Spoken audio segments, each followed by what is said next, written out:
ચાલો તો વિદ્યાર્થી મિત્રો આજે આપણે સાદા ઘનીય લેટીસમાં સંવૃત સંકલન ક્ષમતા જોવા જઈ રહ્યા છીએ. આગળ આપણે એચસીપી અને સીસીપી અને અંતઃકેન્દ્રિત જે એકમ કોષ છે એની અંદર આપણે સંવૃત સંકલન રચનાઓ જોયેલી છે. બરાબર, આપણે જોઈ હમણાં છેલ્લે. હવે આજે આપણે શેમાં જોવા જઈ રહ્યા છીએ? સાદા ઘનીય લેટીસમાં સંવૃત સંકલન ક્ષમતા.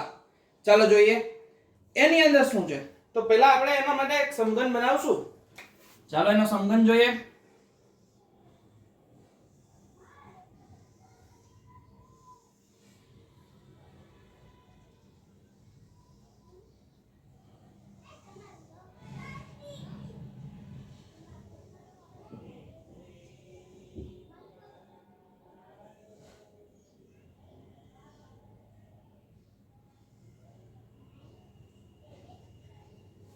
સમઘન છે. હવે એના બધા ખૂણા ઉપર શું હશે? પરમાણુઓ ગોઠવાયેલા હશે અથવા ઘટક કણો કહી શકાય.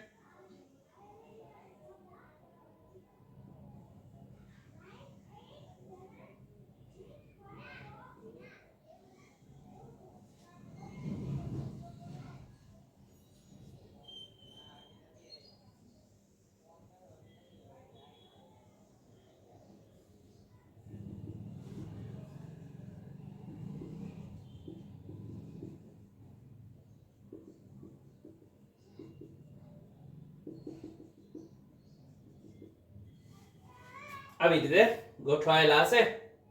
હવે તો આ જે સમઘનની અંદર જે ગોળાઓ ગોઠવાયેલા છે એ ગોળાની ત્રિજ્યા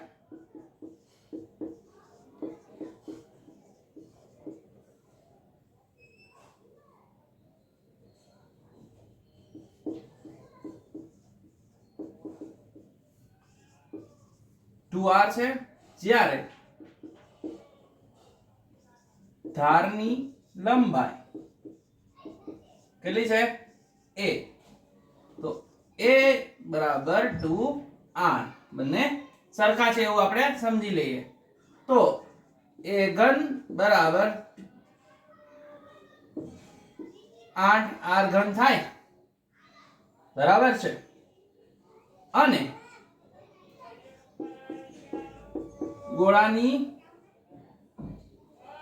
ગોળાએ રોકેલું કદ, અથવા આપણે એમ કહી શકીએ કે ગોળાનું કદ 4/3 પાઈ r ઘન. 4/3 પાઈ r ઘન. બરાબર છે. અને આના ઉપરથી આપણે શું લખી શકીએ? પેકિંગ ક્ષમતા બરાબર, તો કે શું આવશે? તો કે ઘટક કણોએ રોકેલું કદ ગુણ્યા 100 ના છેદમાં એકમ કોષનું કુલ કદ, અથવા શું કહી શકાય? બરાબર છે. ચાલો તો હવે આપણે એમાં કિંમતો મૂકીએ. કિંમતો મૂકશું તો આપણે જોવા મળે છે કે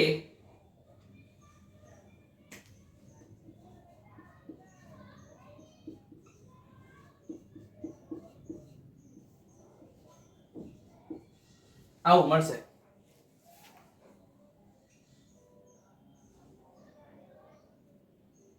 બરાબર છે. હવે આ r નો ઘન અને r નો ઘન તો ઉડી જશે, નીકળી જાય. હવે શું વધશે આગળ? તો કે આગળના સ્ટેપમાં 4 ગુણ્યા પાઈ ગુણ્યા 100 ના છેદમાં 8 ગુણ્યા 3, અહીંયા 2 એટલે પાઈ ગુણ્યા 100 ના છેદમાં 6 આનો જવાબ આપણને મળશે 52.4%. પાઈ એટલે 3.14 ભાગ્યા 2 કરો અને આનો જે જવાબ આવે એને ગુણ્યા 100 કરો એટલે શું મળશે 52.4. 52.4 મળશે. એ શું થશે એનો 52.4 છે એનું શું થશે તો કે પેકિંગ ક્ષમતા થશે એની કેટલી છે 52.4. બરાબર છે. ચાલો હવે આપણે જોવા જઈ રહ્યા છીએ એકમ કોષમાં પરિમાણ સમાવિષ્ટ ગણતરીઓ. એકમ કોષમાં પરિમાણ સમાવિષ્ટ ગણતરીઓ. હવે એની અંદર શું છે તો કે એકમ કોષ પરિમાણોમાંથી એક શક્ય છે કે એકમ કોષનું કદ ગણી શકીએ છીએ. બરાબર. એકમ કોષનું કદ આપણે ગણી શકીએ ને. એકમ કોષ છે બરાબર એનું કદ આપણે આ જોયું કે 52% ભરેલું છે ઘટક કણોથી તો બાકીના કેટલા વધ્યા 48 અથવા 47.6. તો એ 47.6 છે બરાબર એ ખાલી છે અને એનાથી આપણે ટોટલ આપણું એકમ કોષનું કદ ગણી શકીએ છીએ. એવી જ રીતે ધાતુની ઘનતા જાણીએ ને આપણે એકમ કોષના પરમાણુનું દળ પણ ગણી શકીએ છીએ. શું કહે છે ધાતુની ઘનતા જાણીને. ધાતુની આપણને ઘનતા ખબર હોય તો આપણે શું જાણી શકીએ છીએ એકમ કોષમાંના પરમાણુનું દળ નક્કી કરી શકીએ છીએ. ચાલો જોઈએ આગળ શું કહે છે. પછી શું કહે છે એટલે એકલ પરમાણુના દળનું નિર્ધારણ એવોગેડ્રો અચળાંકનું નિર્ધારણ કરવાથી ચોક્કસ પદ્ધતિ આપે છે. ધારો કે એક્સ કિરણ વિવર્તનની મદદથી ઘનના સ્ફટિકના એકમ કોષની ધારની લંબાઈ નક્કી કરીએ અને તે a હોય તો d ઘન પદાર્થની ઘનતા હોય અને m મોલર દળ હોય તો સ્ફટિકની બાબત ઘન સ્ફટિકની બાબતમાં હવે જો કેટલી વસ્તુ લીધેલી છે એને તો કે એક તો આપણા માટે લીધેલું છે ઘટક કણની ઘનતા શું આપ્યું છે d. પછી ઘટક કણની બીજું શું આપેલું છે આપણને લંબાઈ. બરાબર ઘટક કણની લંબાઈ આપેલી છે. ચાલો જોઈએ આમાંથી શું મળે છે આપણને. એક સૂત્ર મળશે કે જેના ઉપરથી આપણે કોઈ પણ એકમ કોષની ઘનતા ગણી શકીએ છીએ. ચાલો લંબાઈ આપણને આપેલી છે a, ઘનતા આપેલી છે d, પછી મોલર દળ આપેલું છે m. તો એકમ કોષનું કદ કેટલું થાય એ ઘન. શું કામ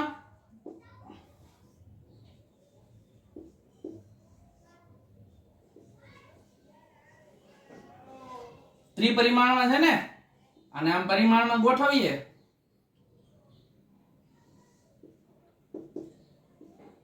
આ x આ y અને અંદરની સાઈડ જાય છે z. ત્રિપરિમાણમાં છે એટલે શું થશે તો કે i a હોય i a અને i a તો શું થાય એનો ઘન થાય. પછી એકમ કોષનું દળ એકમ કોષમાં પરમાણુની સંખ્યા ગુણ્યા દરેક પરમાણુનું દળ. એકમ કોષનું દળ બરાબર શું કીધું છે તો કે એકમ કોષના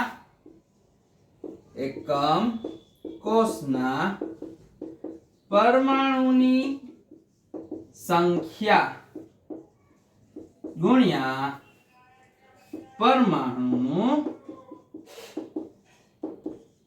દળ એટલે કે z into m. શું થાય z into m.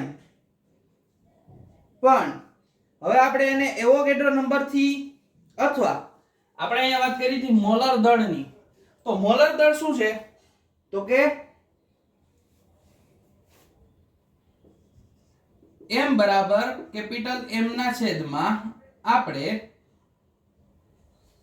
શું લખી શકીએ એવોગેડ્રો નંબર જ્યાં m શું છે?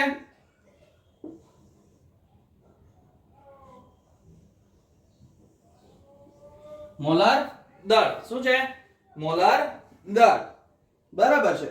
તો એકમ કોષની ઘનતા શું જોવું છે આપણે?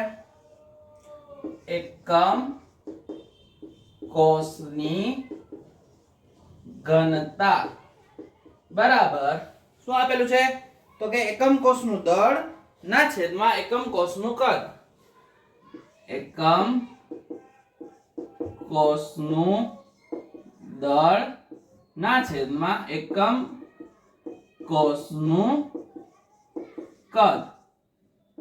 બરાબર. ઘનતાનું સીધું સૂત્ર પણ આવું જ છે, દળના છેદમાં કદ. બરાબર છે. તો હવે આપણે એની અંદર કિંમતો મૂકીએ તો શું આવશે? z m ના છેદમાં a ઘન, પણ z ગુણ્યા કેપિટલ M આવશે, નીચે a ઘન, અને બીજું શું આવશે હજી? Na, જેને શું કહેવાય? એવોગેડ્રો આંક કહેવાય. શું કહેવાય? એવોગેડ્રો આંક. તો આપણને ફાઇનલ આપણું જે સૂત્ર મળશે એ શું મળશે? તો કે d એટલે કે ઘનતા બરાબર z ગુણ્યા m ના છેદમાં a ઘન Na. આ આપણને એકમ કોષની ઘનતાનું સૂત્ર મળ્યું. હવે યાદ રાખો કે એકમ કોષની ઘનતા પદાર્થની ઘનતા જેટલી જ હોય છે. ઘનની ઘનતા હંમેશા બીજી પદ્ધતિઓથી નક્કી કરી શકાય છે. 5 પ્રાચલોમાંથી D, Z, M, A અને Na. જો કોઈ 4 પ્રાચલ જાણતા હોય તો પાંચમો પ્રાચલ નક્કી કરી શકાય છે. બરાબર છે. આ તમને ખબર છે કે કોઈ પણ આમાંથી 4 વસ્તુઓ આપેલી હોય, તમને D આપેલું હોય, Z આપેલું હોય, M આપેલું હોય, એને આપણને ખબર હોય તો a ક્યુબ મળી જાય. એવી જ રીતે આ 4 આપેલા હોય, Z, M, Na અને a ક્યુબ આપેલું હોય તો D મળે તો કે મળી જાય. બરાબર છે. આવી રીતે તમે શું કીધું એને? 5 માંથી 4 પ્રાચલો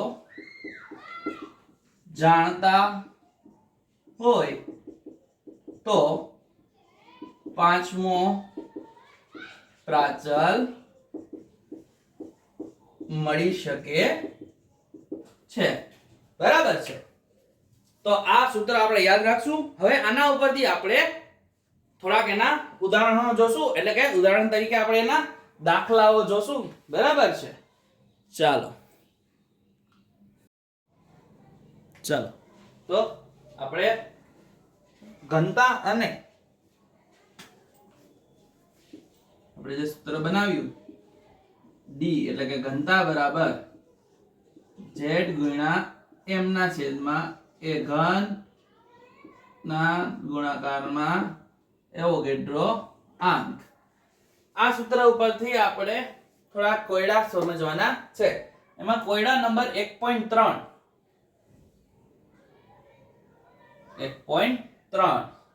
એમાં આપણને આપેલું છે તો કે કોઈ એક એકમ કોષની રચના અંતઃકેન્દ્રિત સમઘનીય છે. રચના કેવી છે?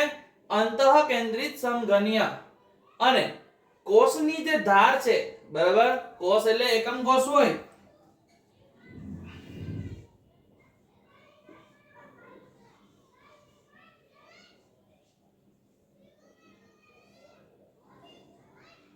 આ જે ધાર છે કે આ ધાર લઈએ કે આ ધાર લઈએ, આ ધાર બરાબર 288 પાઇકોમીટર છે. કેટલી છે? 288 પાઇકોમીટર. તો એને પહેલા આપણે મીટરમાં ફેરવવી પડે.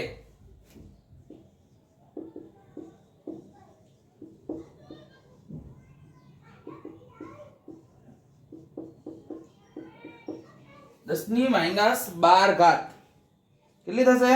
10 ની માઇનસ 12 ઘાત. અને જો હું એનો સેન્ટીમીટરમાં ફેરવું તો આ મીટરમાં છે, સેન્ટીમીટરમાં 10⁻10 સેન્ટીમીટર થશે. પણ આપણે અહીંયા શું જોઈએ છે? a ક્યુબ જોઈએ છે. શું જોઈએ છે? a ક્યુબ જોઈએ છે. તો a ક્યુબ કરીએ આના a નો ઘન કરીએ તો 288 ગુણ્યા 10⁻10 નો ઘન બરાબર છે.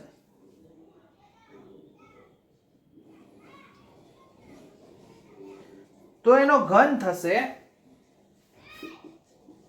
2.39 ગુણ્યા 10⁻23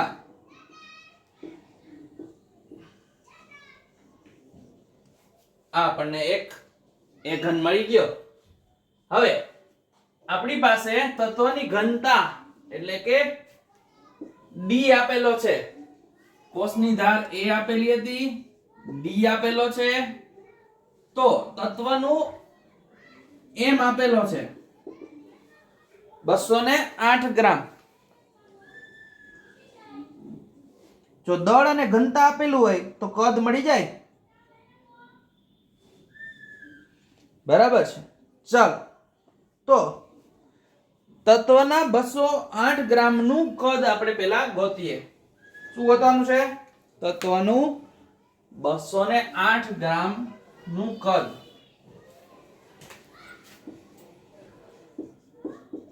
તત્વનું 208 ગ્રામ નું કદ દળના છેદમાં ઘનતા 208 ભાગ્યા 7.2 આનો ભાગાકાર કરીએ એટલે આપણને મળશે 28.88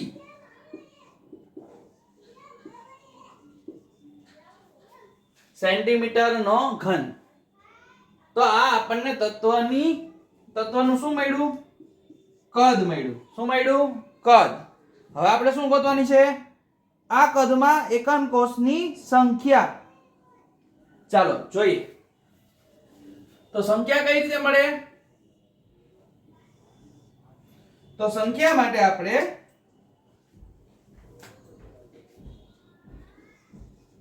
એકમ કોષમાં પરમાણુની સંખ્યા બરાબર આપણને મળશે કદના છેદમાં એવોગેડ્રો આંક એટલે 28.88 ના છેદમાં 6.0 અથવા આપણે મૂકશું ત્યાં શું મૂકશું? તો એકમ કોષનું કદ મૂકશું અહીંયા. એકમ કોષનું કદ 2.39 ગુણ્યા 10⁻23 આનો જે જવાબ આવશે એ જવાબ આપણો થશે એકમ કોષ. શું થશે? એકમ કોષ. એનો જવાબ આવે છે 12.08 ગુણ્યા 10⁻23 એકમ કોષ. તો અંતઃકેન્દ્રિતમાં કેટલા પરમાણુ હોય? 2 પરમાણુ. તો 2 ગુણ્યા 12.08 ગુણ્યા 10⁻23 24.16 ગુણ્યા 10⁻23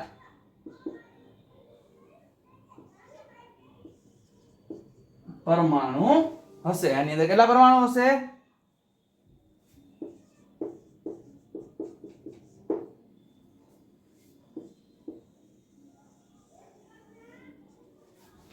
આ રીતે કરવાનું છે.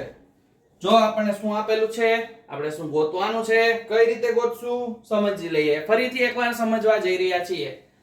રચના આપણને અંતઃકેન્દ્રિત આપેલી છે.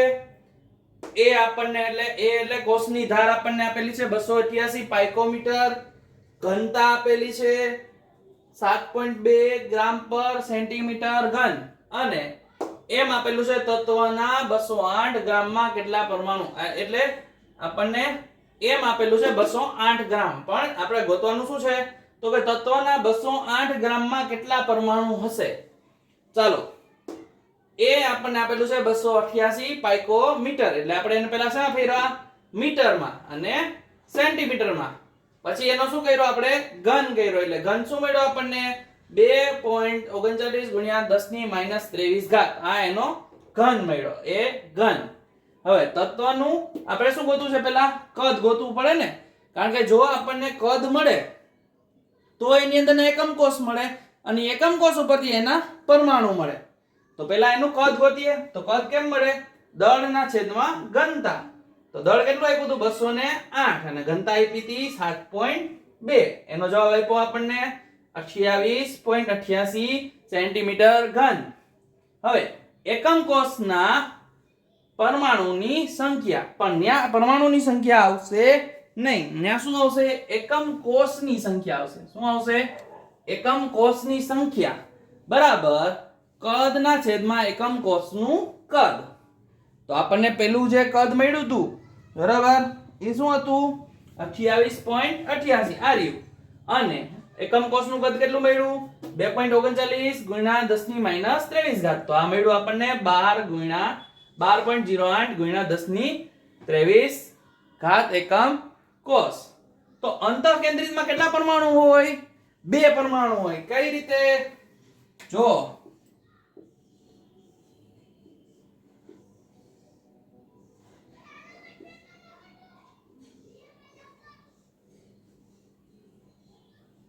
એક અંતઃકેન્દ્રિતમાં એક અંદર હોય કેન્દ્રમાં, એટલે એક આખો, પછી આ ખૂણા ઉપરના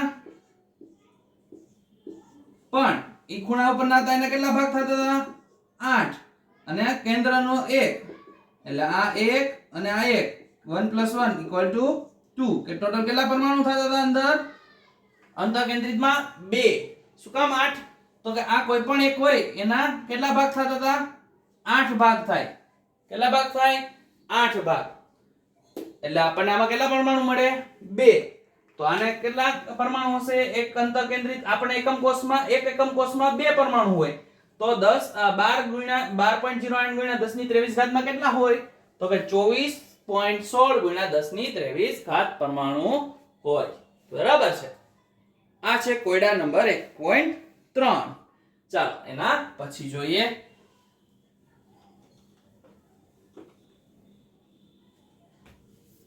એના પછીનામાં શું આપ્યું છે એ જોઈએ આપણે. આવા જ આપણને દાખલા પૂછાઈ શકે છે, સ્વાધ્યાયમાં પણ આવા દાખલા આપેલા છે. ચાલો એના પછીનું જોઈએ 1.4. એક્સ કિરણ વિવર્તન દર્શાવે છે કે કોપર એફસીસી એકમ કોષમાં સ્ફટિકીકરણ પામે છે અને કોષની ધાર. ચાલો પહેલી વસ્તુ કઈ રચના હતી, ચાલો ડેટા લખતા જવાનું છે. કોયડો 1.4 રચના એફસીસી કોષની ધાર કેટલી આપેલી છે, તો કોષની ધાર આપેલી છે 3.608 ગુણ્યા 10 ની -8 ઘાત સેન્ટીમીટર. ઘનતા આપેલી છે 8.92 ગુણ્યા 8.92 ગ્રામ પર સેન્ટીમીટર, ગ્રામ પ્રતિ સેન્ટીમીટર ઘન. તો એનું દળ શોધવાનું છે. ચાલો હવે આપણી પાસે ડેટાની અંદર કેટલી વસ્તુ આપેલી છે, ચાલો જોઈએ. એફસીસી રચના છે, કોષની ધાર છે, ઘનતા છે અને દળ છે. આપણું સૂત્ર લખો, D = Z * m / a ઘન * ગુણ્યા એવોગેડ્રો નંબર. હવે આપણી પાસે શું નથી? દળ નથી, તો એને આપણે કરતા બનાવીએ. તો d ગુણ્યા a ઘન ગુણ્યા na ના છેદમાં z બરાબર આ બાજુ m એકલો રહ્યો તો m કરતા થઈ ગયો. ચાલો હવે બધાની કિંમત મૂકીએ. d ની કિંમત આપણને આપેલી છે 8.92 ગુણ્યા a ઘન ની કિંમત આપેલી છે 3.608 ગુણ્યા 10 ની માઈનસ 8 ઘાત નો ઘન અને એને આપેલું છે આપણે એને કેટલું લેવાનું છે? એને ની સંખ્યા આપણને ખબર જ હશે બરાબર. 6.022 ગુણ્યા 10 ની 23 ઘાત 6.022 ગુણ્યા 10 ની 23 ઘાત અને આને ભાગ્યા કરવાનું છે 4. હવે 4 શું કામ આવ્યા સર? તો FCC ની અંદર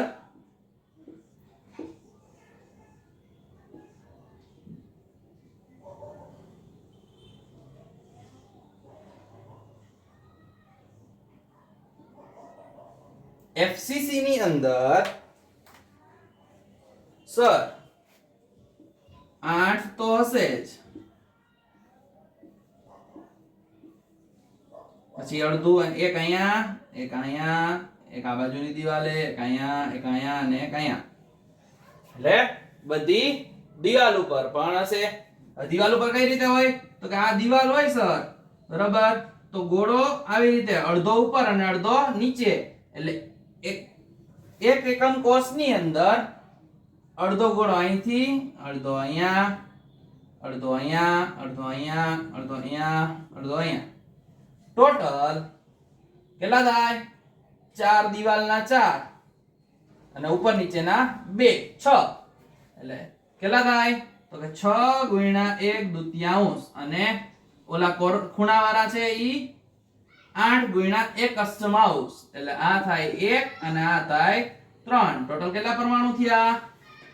4 પરમાણુ. આ આપણે આગળ શીખી ગયા છીએ, એટલે ન્યા z બરાબર કેટલા આવશે? 4. જો અહીંયા FCC ની જગ્યાએ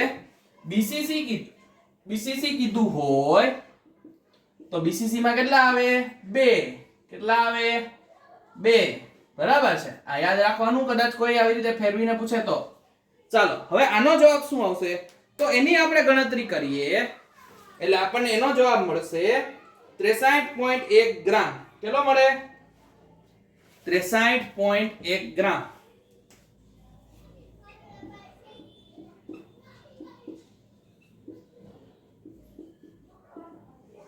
બરાબર છે. તો આ થયો કોયડા નંબર 1.4. આમાં આપણને બધી વસ્તુ 4 પ્રાચલો આપી લીધા હતા. જો આવના જેવું થયું, આપણને એમાં કીધું હતું એમ 4 પ્રાચલો આપેલા હોય તો પાંચમો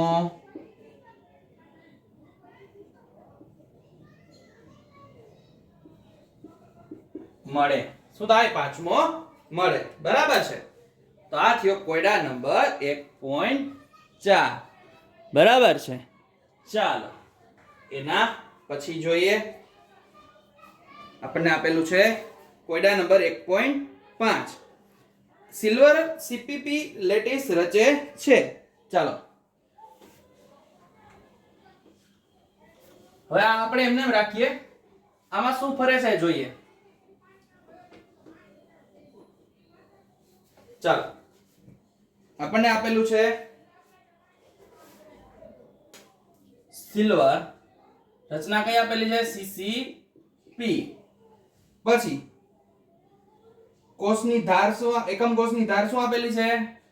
તો એકમ કોષની ધાર 408.6 પાઇકોમીટર અને એની આપણે ઘનતા ગોતવાની છે. પરમાણ્વીય દળ 107.9 U આપેલું છે. ચાલો તો હવે CCP માં પહેલા તો આપણે શું ગોતવું પડશે? z ગોતવો પડશે. z શું હશે? ccp માં z હશે 4. જેમ fcc માં 4 હતું એમ ccp માં પણ 4 આવે એટલે z ઇક્વલ ટુ કેટલા હશે? 4. બીજી વસ્તુ, સિલ્વર નું મોલાર દળ આ 107.9 ગ્રામ પર મોલ છે, ગ્રામ પ્રતિ મોલ. એને આપણે ફેરવીએ 107.9 ગુણ્યા 10 ની -3 ઘાત kg પ્રતિ મોલ, કિલોગ્રામ પ્રતિ મોલ. 10 ની 3 ઘાત વડે ગુણ્યા ગ્રામ ને તો 10 ની 3 ઘાત વડે ગુણી નાખ્યા એટલે -3 ને +3 0 થઈ જાય. બરાબર છે. ચાલો હવે ધારની લંબાઈ શું આપેલી છે? 408 પાઇકોમીટર. તો 408.6 ગુણ્યા 10 ની -12 ઘાત મીટર આવું થાય. તો હવે આપણે ઘનતા ગોતવાની છે તો એક જ સૂત્ર આપણું છે, એ સૂત્ર મૂકીએ એટલે જવાબ હાજર. ચાલો જોઈએ. D બરાબર z ગુણ્યા m ના છેદમાં શું આવશે? a ઘન ગુણ્યા n a એટલે કે એવોગેડ્રો અચળાંક 4 ગુણ્યા 107.9 ગુણ્યા 10 ની -3 ઘાત ના છેદમાં 408.6 ગુણ્યા 10 ની -12 ઘાત નો ઘન ગુણ્યા 6.022 ગુણ્યા 10 ની 23 ઘાત. આટલું આવે. તો હવે આનો આપણે ગણતરી કરવાની છે. બરાબર છે. તો પેલા 408.6 ગુણ્યા 10 ની -12 ઘાત ની ગણતરી કરવાની, એનો ઘન કરવાનો. એનો જે ઘન આવે એને ગુણ્યા કરવાનું. આ પાની ઘાત આવશે આપણને કેટલી મળશે? -23 ઘાત થતી હશે. બરાબર છે. કેટલી થતી હશે? -23 ઘાત થતી હશે ઉપર અને નીચે. અને આપણને આનો જવાબ મળશે 1.05 ગુણ્યા 10 ની -3 ઘાત ગ્રામ પર સેન્ટીમીટર આવો કઈ જવાબ મળે છે. 10.5 મળે છે ભાઈ. 10.5 ગુણ્યા 10 ની -3 ઘાત કેજી.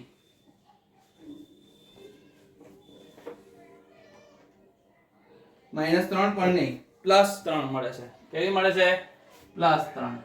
પણ ઘનતાને આપણે જ્યારે ગ્રામ પર સેન્ટીમીટર ક્યુબ એટલે સેન્ટીમીટર ઘનમાં ફેરવીએ ત્યારે આ 10 ની 3 ઘાત અને આ 10 ની 3 કેજી વાળી, કિલોગ્રામ વાળી 10 ની 3 એટલે ટોટલ 10 ની 6 ઘાત આમાં ઉમેરાઈ જાય છે એકમમાં. એટલે આપણને d બરાબર શું મળશે? 10.5 ગુણ્યા 10.5 ગ્રામ પર સેન્ટીમીટર ઘન. આ આપણો જવાબ. બરાબર છે. આ ખૂબ જ સહેલા છે દાખલા. ખાલી સૂત્રની અંદર કિંમત મૂકી અને સાદુરૂપ આપતા આવડે એટલે જવાબ હાજર થઈ જાય. બરાબર છે. ચાલો.